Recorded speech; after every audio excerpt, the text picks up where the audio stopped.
On today's episode of Hear These Words, we get faith the size of a mustard seed alongside of a harder passage. We also get the cry of Habakkuk as he cries out for God to answer him. And finally, we get faith across generations in 1 Timothy. Join me for this episode of Hear These Words.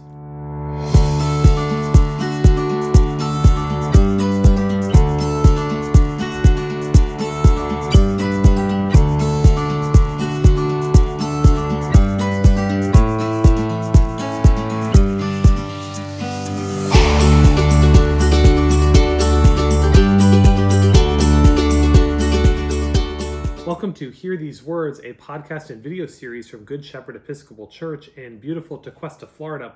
I'm Sanford Groff, and I am flying solo this week. It's great to have you with us on this episode where we look at the upcoming readings for this Sunday as assigned by the Revised Common Lectionary. And the words we hear this week are Habakkuk chapter 1, verses 1 through 4, and chapter 2, verses 1 through 4. Psalm 37, verses 1 through 10, 2 Timothy chapter 1, verses 1 through 14, and Luke 17, 5 through 10. Well, we are in kind of this fall time. It's still ordinary time in the church. And we turn to Luke, Luke 17. We've been making our way through the Gospel of Luke in the readings.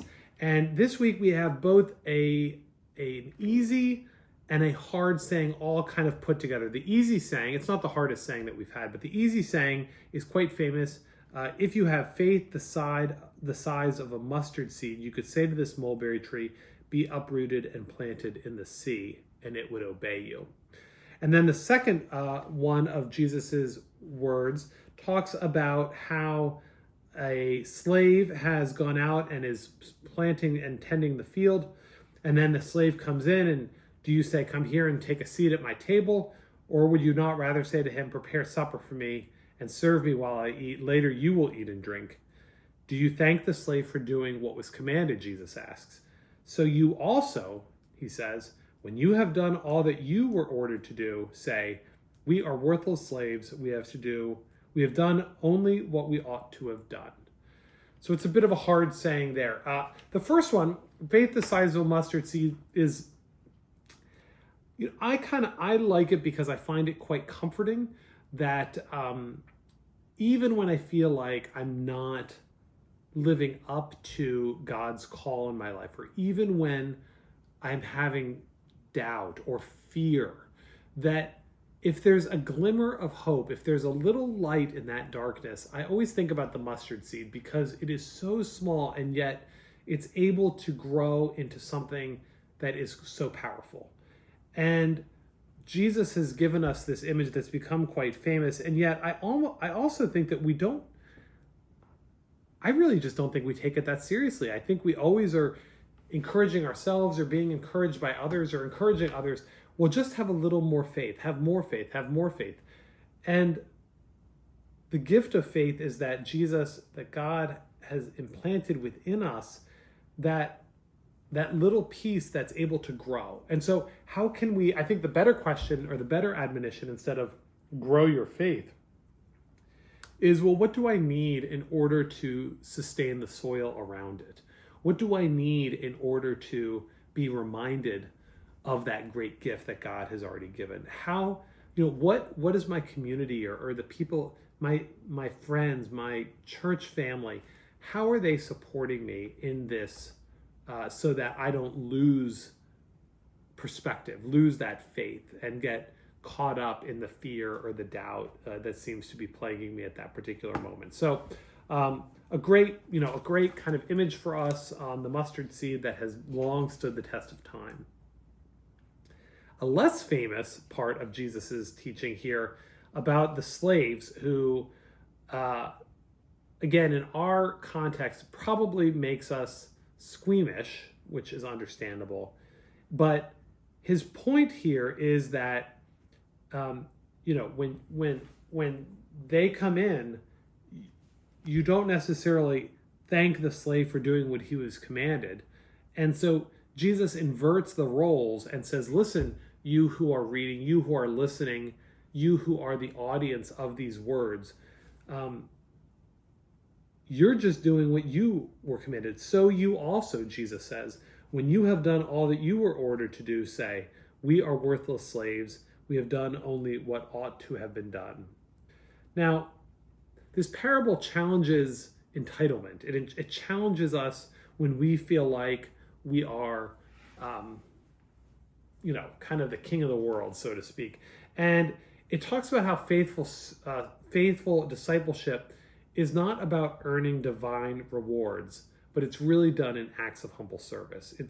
It's about how we are able to serve God and serve others, doing kind of what's commanded of us. And this probably is going to strike our modern ears a little off, because the idea that faith or that discipleship is somehow doing what's commanded of us is not necessarily one of our most popular ideas. We kind of think that, I'm doing this out of my own free will, right? I'm doing this because I had the idea to do it. I'm doing it out of the goodness of my heart. Saying I'm doing something because I was commanded to do it just strikes us as maybe inauthentic or mismotivated. And yet, I actually think this ties in nicely with the mustard seed, because with the mustard seed, we are trusting that God has already done something that will continue to bear fruit, something that will continue to work, without our great effort to do it. Jesus, God has already done the work. And yet, in the second one, we chafe at the idea that somehow doing something because it was commanded is less than those who do what is commanded of them. And so I think this is a call for us to humility, and it's also a call to greater faith in God's command of us, and trusting God that what God is commanding of us is not some unreachable tall order, right? But rather it's in those small and little ways that add up and accumulate over time that we really begin to see the fruit of that response playing out. And when we think that we're entitled, when we think that we kind of put ourselves in the place of God, I think that's where we end up getting ourselves in trouble. And so how can I, continue to do what has been commanded of me by God? How can I serve God and neighbor, and then how can I do it in such a manner not to try to bring the attention back to me, but rather refocus it on God? I think that's what this passage is trying to get at. So wrestle with that a little bit, see what happens.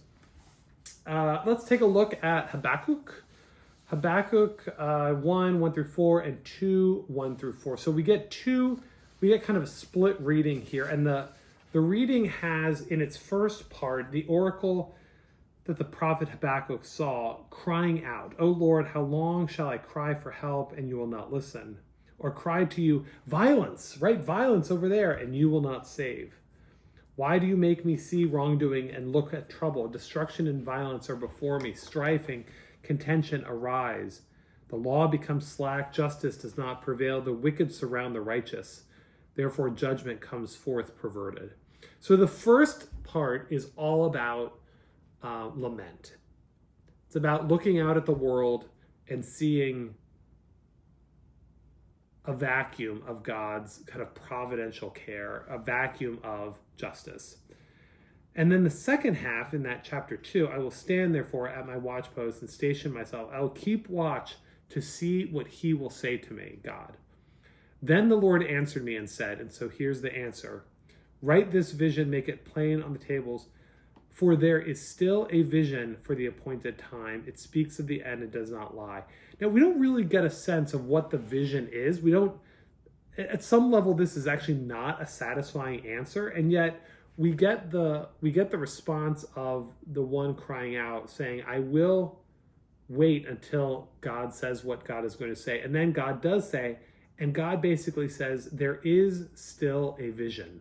There is still a vision. So when we're surrounded in our own dismay at the state of things, whether it's the state of our lives or our families or the world or whatever, I hope that you will hear in the heart of your faith, there is still a vision. There is still a vision. Someone I trust a great deal said it a different way. Sanford, there might be a third way, right? In my mind, there are only two ways. There's this way or there's this way. That's what's going to happen. And there might be a third way that God might effectuate in our midst. And so trust that God is actually going to do that. Trust that you might not have all of the solutions, all the perspective that you need in this particular moment. And trust that there is still a vision for the appointed time. Okay. Last but not least, when there's no one else here, we kind of just fly through this. I don't know whether I'm sorry about that or you're welcome. 2 Timothy 1 through 14, and this is the letter addressed to Timothy, who is called my beloved child. And he says, I'm grateful to God. And he mentions, I'm reminded of your sincere faith, a faith that lived first in your grandmother Lois and in your mother Eunice, and now I am sure lives in you. This idea that faith crosses the generations.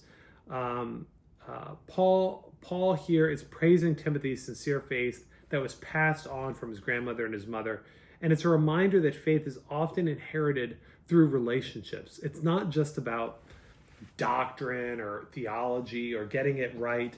Oftentimes it's in those very relational acts of coming to church together, about saying grace and eating a meal together. It's about modeling that for those who are closest to you. And that happens in it kind of happens in subtle ways, and it happens primarily through the vehicles of love that you have for your family members. And so if you've got nieces, nephews, children, grandchildren, know that they're always looking to you, kind of not even aware of that, seeing how you're living out your faith, how you are modeling that for them and trusting God. What they're looking at your relationship with God, and they are kind of through osmosis trying to emulate that for themselves. I mean, I kind of think of my own family, and we sit around the extended dinner table with aunts and uncles and grandparents. All of my aunts and uncles go to church. They all do. They all go to church. I don't know about my cousins necessarily, but all my aunts and uncles. And that when I look at my own call and my priesthood, I realize that didn't just happen in a vacuum. That happened in a family. It happened in a place of faithfulness by relatives and relationships that held me dear and that loved me in order to inspire within me and connect me with God and God's truth. So continue to be that great example for someone who, might not even know it yet. The second part here is, do not be ashamed then of the testimony about our Lord, but join with me in suffering for the gospel, relying on the power of God who saved us and called us with a holy calling, not according to our works, but according to his purpose and grace. And this idea of, what is that calling? And oftentimes, I have found that God's calling, that when I receive God's calling initially about something, it's not often what I've desired. It's not typically what I want, or it's not the way I'm thinking about it. I was just talking to someone about this earlier. But then later, it kind of, as it evolves, as it morphs in my mind's and heart's eye, it becomes something that I realize there's deep wisdom in. That God has a particular type of wisdom that, while it might not comport with my initial instinct or desire, that wisdom begins to take shape, and it begins to play on the different ways in which I've been gifted and the ways in which I've been able to endure. And that becomes then the call. So that gift, Paul is urging Timothy to rekindle that gift that God gave in him, that faith and calling that needs that soil that helps it to grow.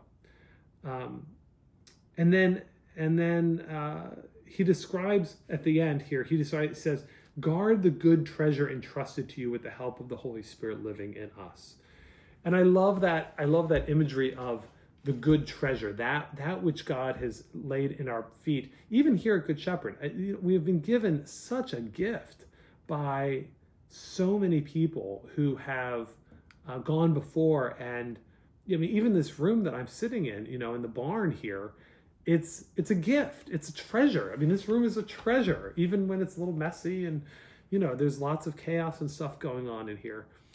How can we look at the world? How can we look at our life and realize that God has been at work long before we got here, and give God great thanks for that good treasure that he's entrusted into our care?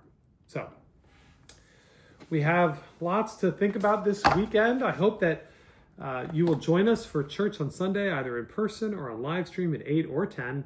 And I'm grateful that you took some time out of your week to join me for this episode. Now that we've gone through it, I hope that you feel a little bit more prepared to hear these words. We'll see you soon.